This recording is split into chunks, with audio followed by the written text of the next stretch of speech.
اس کی بات پر، جو بہت مشکل کام تھا۔ اس کی بات پر اس نے سنجیدگی سے اس بات میں سر ہلایا تھا کیونکہ وہ جھوٹ نہیں بول رہی تھی۔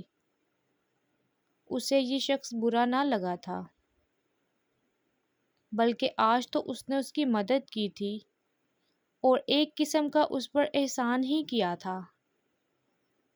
یقین کرنا مشکل ہے کہ مجھ جیسے شخص کو کوئی ایسی نگاہ سے بھی دیکھ سکتا ہے۔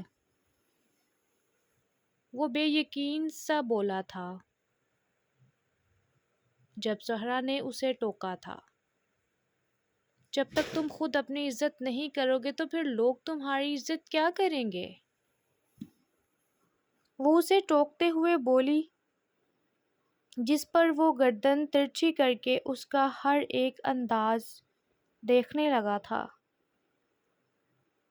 وہ ایک دم اسے پیاری کیوں لگنے لگی تھی، وہ سمجھ نہ سکا تھا، مگر اس کی بات ٹالتے ہوئے جیسے اگلے ہی لمحے وہ اسے دنگ کرتے ہوئے بولا تھا، تو کیا آپ مجھ جیسے بگڑے عیاش شخص سے شادی کر سکتے ہیں؟ وہ جیسے اس کا ہر ایک انداز زیرک نگاہوں سے دیکھتے ہوئے اس سے ایسا سوال کر گیا تھا جس کا جواب یقیناً نہ تھا۔ وہ جانتا تھا خود کو بھی اور اس شیش محل میں پلی شہزادی کو بھی، جس کا جواب یقیناً نہ تھا۔ وہ چند لمحے خاموش رہی، جس پر وہ خود اذیتی سے مسکرا دیا تھا۔ دیکھا، میں جانتا تھا کہ مجھ جیسے شخص محبت کے قابل نہیں ہوتے، اس لیے آپ کو جواب دینے کی ضرورت نہیں ہے۔ میں برا نہیں مناؤں گا، مجھے پتا ہے کہ آپ بھی ہر کسی کی طرح مجھے شادی کے لائق نہیں سمجھتی اور میں تو خود کو بھی آپ کے لائق نہیں سمجھتا۔ کہاں آپ بزنس وومن اور کہاں میں ان پڑھ جاہل گنوار۔ وہ تمسخر سے اپنے آپ کو بے عزت کرتے ہوئے بولا تھا، جس پر وہ کڑی نگاہوں سے اسے دیکھتے ہوئے اگلے ہی لمحے اپنی جواب سے اسے برف کا مجسمہ بنا گئی تھی۔ ہاں، میں کر سکتی ہوں تم سے شادی، اگر میرے بابا اور ماما تمہیں میرے لیے منتخب کریں گے تو میں کیوں نہیں کروں گی تم سے شادی، کیونکہ مجھے تم برے شخص نہیں لگتے اور تم کہیں سے اپاہج بھی نہیں، نہ ہی کوئی تم میں ڈیفیکٹڈ پیس ہے کہ میں تم سے شادی نہ کروں۔ وہ کندھے اچکاتے ہوئے اسے ٹھیک ٹھاک صدمے میں دھکا دے چکی تھی۔ وہ حیرت سے دنگ نگاہوں سمیت اس کا چہرہ ٹکر ٹکر تکنے لگا تھا، جس پر اب کے زہرا کو ہنسی آئی تھی۔ کیا وہ اپنے آپ کو اتنا لو سمجھتا تھا کہ اسے یہ یقین کرنے میں مشکل ہو رہی تھی کہ وہ اس سے شادی کر سکتی ہے، مگر وہ یہ نہیں جانتی تھی کہ گھرانے کی ہر ایک لڑکی اس کو ٹھکرا چکی تھی، اس پر لعنت بھیجتی تھی، اور ایسے میں اگر وہ اس سے شادی کرنے پر راضی تھی تو یہ بات اس کو ہضم کرنا یقینی مشکل تھا۔ آپ مذاق کر رہی ہیں، وہ بے یقین سا بولا تھا۔ ہو ہی نہیں سکتا تھا کہ کوئی اس جیسے شخص کو بھی شادی کے قابل سمجھتا۔ میرا اور تمہارا کیا مذاق ہے بھلا؟ میں نے وہی کہا جو تم نے سنا۔ اگر میرے ماں باپ چاہیں گے کہ میں تم سے شادی کر لوں تو میں کر لوں گی۔ وہ جیسے عام سی بات بولی تھی، مگر کیس کی حالت اب بدل چکی تھی۔ وہ اس کی آنکھوں میں آنکھیں ڈالے یکٹک بولا تھا، میرے میں اتنی خامیاں ہیں، ان کے باوجود بھی۔ وہ جیسے آزما رہا تھا اسے۔ ہاں، ان سب کے باوجود بھی۔ اگر تم میں کوئی اور خامی بھی ہوتی تو بھی میں تمہیں اپنا لیتی، کیونکہ کوئی بھی انسان پرفیکٹ نہیں ہوتا۔ تم بھی تو یہی کرتے اگر میں تمہیں اس طرح کہتی تو۔ اس نے نرمی سے کہا تھا، مگر وہ اس کو یہ کہہ نہ سکا کہ ہر کسی کے پاس اتنا جگرا نہیں ہوتا کہ کسی خامی والے شخص کو اپنائے۔ ایک کاش اٹھی تھی کیس کے دل میں، جس کو اس نے اپنے لبوں پر ہی قتل کر دیا تھا۔ کہاں تک پڑھے ہو ویسے تم؟ زہرا نے تجسس سے پوچھا تھا، جس پر وہ اس کو گہری نگاہ سے تکتے ہوئے بولا تھا، 8ویں جماعت تک۔ وہ سر کھجاتے بولا، اوہ، پھر تو تم ان پڑھ نہیں ہو۔ 8 کلاسز پڑھ رکھی ہیں تم نے۔ کیوں نہ میں تمہیں 9، 10 کلیئر کرنے میں مدد کر دوں؟ اس طرح تم نے جو مجھ پر احسان کیا ہے وہ بھی اتر جائے گا۔ وہ چٹکی بجاتی ہوئی اچھائی کی ہر حد پار کرتے ہوئے بولی تھی، وہ جو اس کو سختی سے جھاڑتے ہوئے انکار کرنے والا تھا، پتہ نہیں کیا سوجی کہ وہ اقرار کر بیٹھا تھا۔ آپ محترمہ کے پاس اتنے قیمتی ٹائم میں سے مجھے دینے کے لیے وقت ہوگا؟ وہ پھر بھی طنز کرنے سے باز نہ آیا تھا، جس پر وہ زیر لب مسکرا کر رہ گئی تھی۔ ہاں، اسی وقت میں تمہیں 2 گھنٹے کے لیے پڑھایا کروں گی، اگر تم پڑھنے والے بنے تو۔ وہ دل سے مسکراتی ہوئی بولی۔ وہ یہ بھی نہیں جانتی تھی کہ شاید پہلی دفعہ وہ دل سے مسکرائی تھی، کیونکہ کام کرتے کرتے وہ ایک مشین بن چکی تھی، جس کا سارا دن اور تقریباً رات بھی آفس میں ہی گزرتی تھی۔ گھر تو شاید بس وہ کھانا پوری کے لیے ہی آتی تھی۔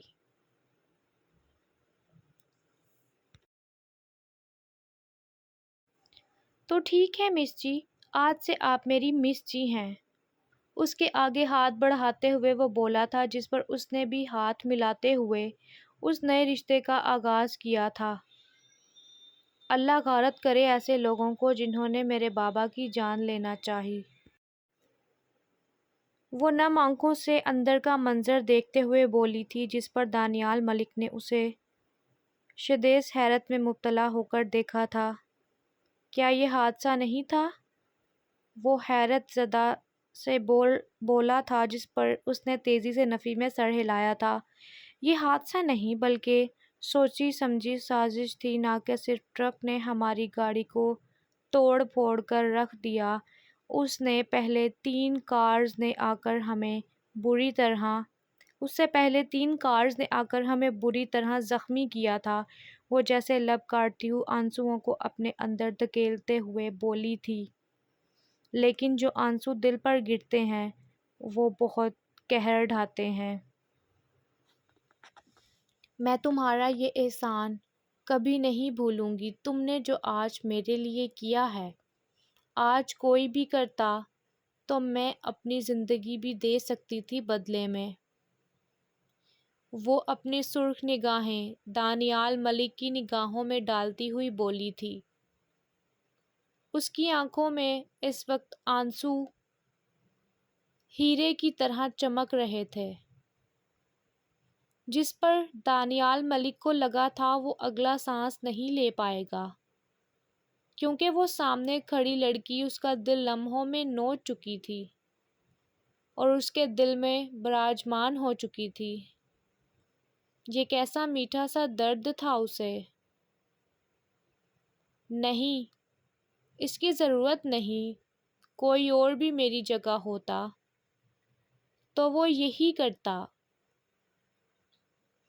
وہ جیسے عام سے لہجے میں بولا تھا، جس پر افق نے تیزی سے نفی میں سر ہلایا تھا۔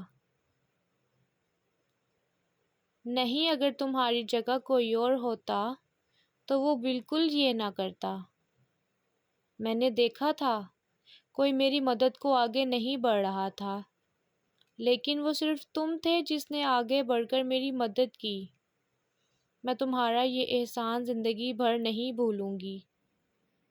آگے جا کر کبھی تمہیں کسی چیز کی ضرورت ہو تو مجھے ضرور بتانا۔ وہ اسے دیکھتے ہوئے بولی تھی۔ وہ اسے 4-5 سالہ چھوٹی لڑکی اس کا احسان اتارنا چاہ رہی تھی۔ وہ دنگ رہ گیا تھا اس کی جرأت پر۔ کیا بہت پیار کرتی ہو تم اپنے بابا سے؟ وہ اچھی طرح جانتا تھا، پھر بھی تجسس کے ہاتھوں مجبور ہو کر وہ اسے پوچھ بیٹھا تھا، کیونکہ وہ جاننا چاہتا تھا کہ اس کی اپنے باپ سے محبت کی آخری حد کیا تھی۔ وہ میرے بابا جانی ہیں، ان میں میری جان بستی ہے۔ اگر آج یہ لوگ کہتے ہیں کہ ان کو بچانے کے لیے انہیں میرے خون کا ہر ایک قطرہ بھی چاہیے، تو بھی میں ہر ایک قطرہ دینے سے گریز نہیں کروں گی، کیونکہ میں اپنی جان تو دے سکتی ہوں مگر اپنے بابا کو مرتے ہوئے نہیں دیکھ سکتی۔ یہ میرے لیے اپنی جان لینے کے مترادف ہی ہے۔ میرے بابا میرے لیے سب کچھ ہیں۔ کاش انہیں میری بھی عمر لگ جائے، کاش انہوں نے ایکسیڈنٹ کے وقت مجھے نہ بچایا ہوتا، خود کو بچایا ہوتا تو آج وہ اس جگہ نہ ہوتے، مگر میرے باپ نے میری جان کو عزیز سمجھا اور مجھے اپنے اندر سمیٹ لیا تاکہ ہر ایک تکلیف ان کو پہنچے، مجھے نہیں۔ اسفند یار کا ذکر کرتے ہوئے وہ آخر کار اپنے ضبط کے تمام بندھن توڑتے بری طرح رو پڑی تھی۔ اس کا تعلق ایسا تھا جو بیان کے قابل نہیں تھا، اسے بس محسوس کیا جا سکتا تھا۔ وہ بالکل ایک عقیدت جیسا رشتہ تھا، یہ دانیال ملک سمجھ گیا تھا۔ میں تمہارے لیے کچھ کھانے کو لے کر آتا ہوں، تم تو بے ہوش ہونے والی ہو۔ اس کو چکراتے دیکھ دانیال پریشانی سے بولا تھا، جس پر وہ نفی میں سر ہلا گئی تھی۔ جب تک میرے بابا جان کو ہوش نہیں آئے گا میں کچھ نہیں کھاؤں گی، نہ ہی میرے حلق سے پانی اترے گا۔ اس لیے تم جاؤ، تم نے میری بہت مدد کی ہے۔ میں نے تمہارے گھر کال کر دی ہے، وہ آتے ہی ہوں گے۔ جس پر وہ مشکوک نگاہوں سے دیکھنے لگی تھی۔ آتے ہوئے مجھے تمہارا فون ملا تھا، گرا ہوا تو میں لے آیا تھا ساتھ۔ اس میں موم کے نمبر پر کال کر کے میں نے سب بتا دیا ہے، وہ کچھ دیر میں یہاں آتے ہی ہوں گے۔ وہ جیسے اسے آگاہ کرتا ہوا بولا تھا، اس کی آنکھوں میں شک کی شبیہ اسے ذرا پسند نہ آئی تھی، اسی لیے وضاحت دیتے ہوئے بولا تھا، ورنہ وضاحت دینا ملک دانیال کا انداز نہ تھا۔ وہ اس کے لیے جوس لینے گیا تھا۔ جب اس نے واپس آتے دیکھا کہ اس کے گرد بہت سے لوگ کھڑے تھے، یقیناً اس کی فیملی آ گئی تھی اور اسے آگے نہیں جانا چاہیے تھا، اس لیے وہ وہیں سے قدم پلٹا گیا تھا۔ جاتے ہوئے اس کے ہونٹوں پر درد بھری مسکراہٹ تھی۔ اس لڑکی سے دور ہوتے ہوئے دل بے چین ہو رہا تھا، مگر اسے جانا تھا، وہ یہاں رکنے کے لیے نہیں آیا تھا۔ رات کی خنک ہوائیں زخمی روح پر کچھ لمحوں کے لیے مرہم بن رہی تھیں، مگر جیسے ہی وہ گھر کے اندر داخل ہوئی وہ مرہم زہر بن گیا تھا۔ دروازے کے کھلتے ہی چھوٹے سے صحن میں صرف ایک ہی آواز گونجی، جو گویا کسی قیامت کا اعلان کر رہی تھی۔ کہاں مر گئی تھی کمینی؟ مامی خطرناک تیوروں سے اسے تکتی ہوئی بولی۔ وہ چونکی، آنکھوں میں خوف کے ساتھ، جیسے پل بھر کو سانس رک گیا تھا۔ اس کا ابھی وہ قدم رکھ ہی رہی تھی کہ ایک تیز زوردار تھپڑ اس کے چہرے پر پڑا اور وہ لڑکھڑا کر گری تھی۔ اس کا چہرہ ایک طرف کو جھک گیا، آنکھوں میں چنگاریاں سی چھا گئی تھیں، مگر اگلے ہی پل وہ انہیں قابو کرتے نظروں کو شانت کر چکی تھی۔ مامی جان، وہ سسکی اور ان کے سامنے بے ساختہ ہاتھ جوڑے تھے۔ خدا کا واسطہ ہے، میں گھومنے نہیں گئی تھی، طلحہ بھائی کے ساتھ گئی تھی سلنڈر بھروانے۔ وہ مجھے چھوڑ کر چلے گئے تھے وہاں۔ میں بہت مشکل سے وہ اپنے حق میں بولنا شروع ہوئی تو وہ کاٹ دار آواز میں گرائیں، چپ کر بدذات، جھوٹ بولتی ہے، کہاں ہے سلنڈر؟ مامی جان دھاڑی اور اسی لمحے ہاتھ میں پکڑے لوہے کے پائپ کو اس کے نازک بازو پر دے مارا۔ آہ، وہ تڑپ کر نیچے گری تھی۔ پائپ کا وار اتنا شدید تھا کہ وہ اپنا بازو پکڑ کر زمین پر لوٹ پوٹ ہو گئی۔ مامی کا چہرہ غصے سے تمتما رہا تھا، جیسے برسوں کی جلن آج بھڑک اٹھی تھی۔ وہ پھر سے جھکیں اور بالوں سے اسے گھسیٹتے ہوئے کھینچ کر صحن کے وسط میں لے آئیں۔ ہر گھر کی چھت سے محلے والے جھانک رہے تھے، مگر کوئی کچھ کہنے کی جرات نہیں کر رہا تھا۔ بول کہاں گئی تھی؟ کس کے ساتھ گئی تھی؟ کون تھا وہ؟ کمینی منہ کالا کر کے آ گئی ہے، وہ چیخ رہی تھی اور ہر لفظ کے ساتھ وار کر رہی تھی۔ اس کے چہرے، کمر، ٹانگوں پر پائپ پڑ رہا تھا۔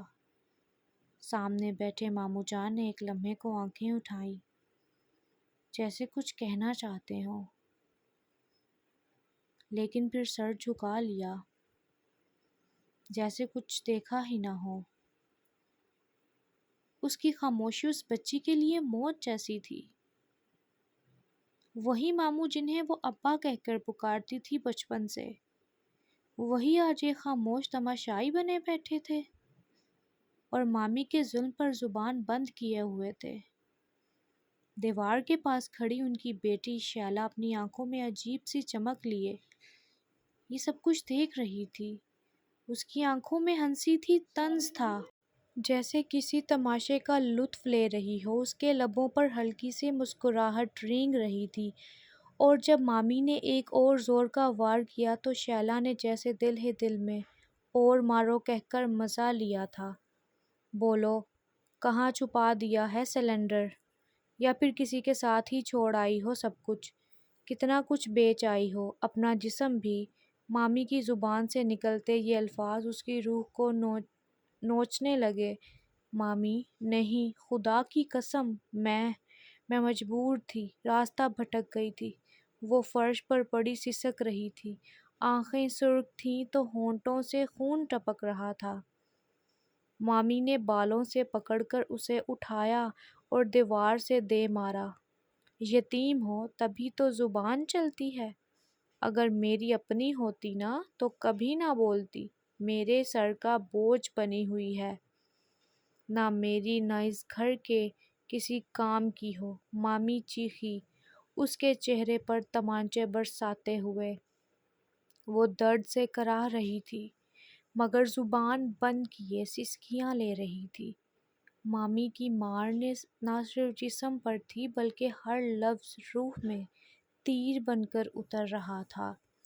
شیلا اس کی حالت پر قہقہ لگا کر ہنسی۔ ماما، اس کو چھوڑنا مت، پتہ نہیں کہاں کہاں گھومتی ہے یہ۔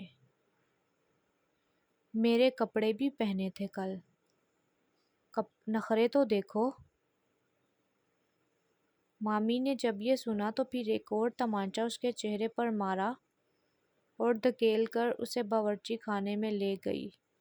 جا برتن دھو، جھاڑو لگا، اور کچھ بولی تو زبان کاٹ دوں گی، سمجھ آئی؟ زخموں سے چور وہ لڑکی دیوار کا سہارا لے کر اٹھی، لرزے ہاتھوں سے برتن سمیٹنے لگی۔ پانی میں ہاتھ ڈالتے ہی زخموں میں جلن اٹھی تھی، شدید، لیکن آنسو بہا کر وہ سب کچھ ہی پی گئی۔ ایک کونے میں ماموں اب بھی خاموش تھے، ان کی آنکھوں میں نمی تھی شاید، مگر ان کا ضمیر مکمل مردہ ہو چکا تھا۔ اور وہ لڑکی، وہ اب اپنے آنسوؤں میں اپنی سسکتی روح کو لپیٹے خود کو ایک گرہن سمجھنے لگی تھی۔ سانول جو کچھ آگے ہی گیا تھا، سلنڈر پر نظر پڑتے سر پر ہاتھ مار کر رہ گیا تھا۔ یہ لڑکی بنا سلنڈر یہاں ہی چھوڑ گئی، جس کی وجہ سے خود گم گئی تھی۔ وہ گاڑی گھماتے ہوئے خود کلامی کرتے بولا۔ وہاں پہنچتے وہ سیدھا صنم کے گھر کی طرف چل دیا۔ دروازے پر دستک دینے ہی والا تھا کہ اندر کسی کے رونے اور شور کی آواز سنائی دی۔ کچھ لمحے کے لیے رکا، پھر آہستگی سے دروازہ کھول کر اندر داخل ہوا۔ منظر ایسا تھا کہ اس کا خون کھول اٹھا تھا۔ صنم فرش پر پڑی تھی، چہرہ نیلا پڑا ہوا تھا اس کا، بازو پر پٹی بندھی تھی، ہونٹ پھٹے ہوئے، آنکھ سوجی ہوئی، اور وہ کانپ رہی تھی۔ مامی اس پر ابھی بھی چیخ رہی تھی اور شیلا ہنس رہی تھی۔ یہ کیا ہو رہا ہے یہاں؟ سانول کی گرج دار آواز سن کر سب ٹھٹک گئے۔ تم یہاں کیا لینے آئے ہے؟ تو یہاں کیا لینے آیا ہے؟ مامی نے کرخت لہجے میں پوچھا۔ سانول نے سلنڈر سامنے رکھا۔ یہ وہی سلنڈر ہے جو آپ کی بیٹی گاڑی میں بھول گئی تھی، وہ واپس دینے آیا ہوں۔ مگر یہ کیا حال کر رکھا ہے آپ نے اس کا؟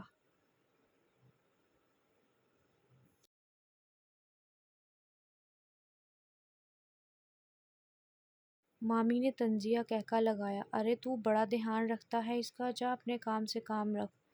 ہم اس کی شادی کسی بڈھے سے کروا دیں گے تاکہ سدھر جائے۔ یہ بہت پر نکل آئے ہیں، کالک تھوکنے لگی ہے یہ منہ پر۔ ان کی بات پر سانول کی آنکھیں سرخ ہو گئیں۔ وہ آگے بڑھا، صنم کو سہارا دے کر اٹھایا اور محلے والوں کی طرف دیکھا جو اب گھر کے باہر جمع ہو چکے تھے۔ سب سن لو، یہ پہلے جتنی شفاف تھی آج بھی اتنی ہی شفاف ہے۔ اگر تمہیں یہ بوجھ لگتی ہے تو میں اپناؤں گا اسے۔ میں آج ابھی اور یہیں سے نکاح کروں گا اور اسے عزت دوں گا جو تم نے سب نے چھین لی ہے۔ اس کی بات پر سب سکتے میں آ گئے۔ کوئی کچھ کہنے کو تیار نہ تھا۔ سانول نے حوالدار کے ذریعے مولوی کو بلوایا، نکاح کے بول ادا کیے گئے اور صنم کے کپکپاتے ہاتھ تھام کر اس کی آنکھوں میں دیکھا۔ تم اکیلی نہیں ہو اب۔ نکاح نامے پر دستخط ہوتے ہی فضا جیسے تھم سی گئی۔ مامی کا چہرہ غصے سے لال تھا، شیلا کے ہونٹ بھیج چکے تھے اور ماموں وہ ابھی بھی خاموش تھے۔ مامی اور شیلا کو تو اس کے حوالداروں نے قابو کر رکھا تھا جو چوں چاں کرنا چاہتی تھیں۔ نکاح کے بعد مامی جلن سے پاگل ہو گئی تھی، دروں دیوار کو پیٹنے لگی۔ نہیں، یہ نہیں ہو سکتا۔ وہ یتیم لڑکی میرے ہاتھ کی مفت کی نوکرانی کیسے کسی روبرو شخص کی بیوی بن سکتی ہے، وہ بھی پولیس والا؟ میں اسے نہیں جانے دوں گی، وہ چیخ رہی تھی۔ ان کی چیخیں پورے محلے میں گونج رہی تھیں۔ شیلا نے غصے سے پیر پٹکا۔ یہ کیسے ممکن ہے؟ یہ لڑکی، یہ بدذات تھا کیا اس کے پاس میری اترن پہننے والی، اور وہ بھی اس روبرو لڑکے کی بیوی؟ کیوں؟ میں کیا کم تھی؟ آخر میں کیوں نہیں؟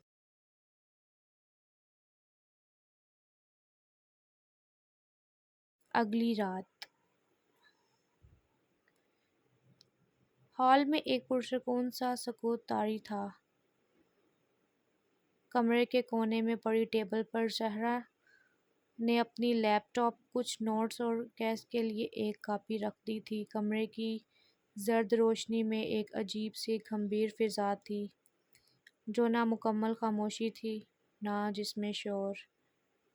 کیس پالوں میں ہاتھ پھیرتا ہوا اندر داخل ہوا تھا۔ بکھرے بال، پرانی جینز اور ٹی شرٹ میں اب وہ بھی کسی شاگرد سے زیادہ گلی محلے کا گنڈا لگ رہا تھا۔ آ گئے جناب، زیادہ جلدی نہیں آ گئے آپ؟ زہرا نے چشمہ ناک پر چڑھاتے ہوئے گھڑی دیکھی۔ محترمہ ٹیچر صاحبہ، شاگرد کا جوش دیدنی ہے، بس تھوڑی چائے پینے رک گیا تھا، وہ شرارت سے بولا اور کرسی کھینچ کر بیٹھ گیا۔ ٹھیک ہے، اب پڑھنا شروع کرو، یہ بک پڑھو۔ زہرا نے اس کے سامنے اردو کی کتاب رکھی۔ کیس نے کتاب اٹھائی، گلا کھنکھارا اور نہایت اعتماد سے پڑھنا شروع کیا۔ بادشاہ سلامت جب اپنے موزے سے دربار میں داخل ہوئے، موزے نہیں مزے، خدا کا واسطہ ہے، موزے پہن کر کون دربار جاتا ہے کیس؟ زہرا نے پیشانی پر ہاتھ مارتے ہوئے کتاب چھین لی۔ کیس نے دانت نکالے۔ اچھا معاف کریں، غلطی ہو گئی، لیکن یہ تو آپ بھی مانیں گی نا؟ بادشاہ اگر موزے پہن کر جائیں تو کیا برا ہے؟ بس آپ سیریس ہو کر پڑھو، زہرا نے انگلی دکھاتے کہا۔ کیس نے ہونٹوں پر انگلی رکھ کر بچوں کی طرح کہا، جی مس جی۔ زہرا کو اس کی معصومیت پر ہنسی آئی، مگر اس نے خود کو سختی سے سنبھالا۔ اچھا یہ پیرا پڑھو۔ کیس پھر پڑھنے لگا، مگر ہر دوسرے لفظ پر غلطی کر رہا تھا۔ اور وزیر نے کہا، یہ کیا چکر چل رہا ہے؟ چل رہا ہے رہا۔ زہرا نے ایک جھڑکی اور دی۔ اوہ صحیح، لیکن یہ زبان بڑی پھسلتی ہے مس جی، جیسے آپ کی باتیں دل میں پھسل جاتی ہیں۔ اس کی لوفر بات پر زہرا نے آنکھیں گھمائیں۔ اب اگر ایک لفظ بھی الٹا پڑا نا تو اس کتاب سے تمہیں مار پڑے گی۔ اس کی بات پر کیس نے قہقہہ لگایا۔ یہی تو خطرہ ہے، کتاب کی مار اور دل کی چوٹ دونوں آپ سے ہی لگتی ہیں، اس نے زیر لب کہا۔ زہرا نے کتاب زور سے میز پر پٹکی۔ خاموشی سے پڑھو، اب یہ پیج نمبر 5۔ کیس نے سنجیدگی سے کتاب اٹھائی اور ناک سکیڑ کر بولا، مس جی، اگر میں صحیح پڑھوں تو انعام ملے گا؟ تم صحیح پڑھ لو، یہی سب سے بڑا انعام ہے،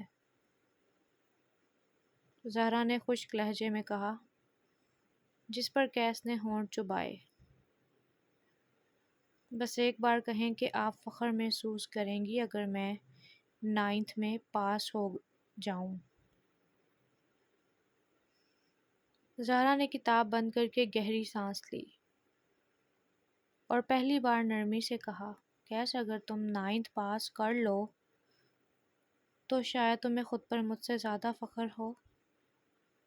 مجھے تو ویسے بھی فخر ہوگا تم پر، کیونکہ تم کوشش کر رہے ہو۔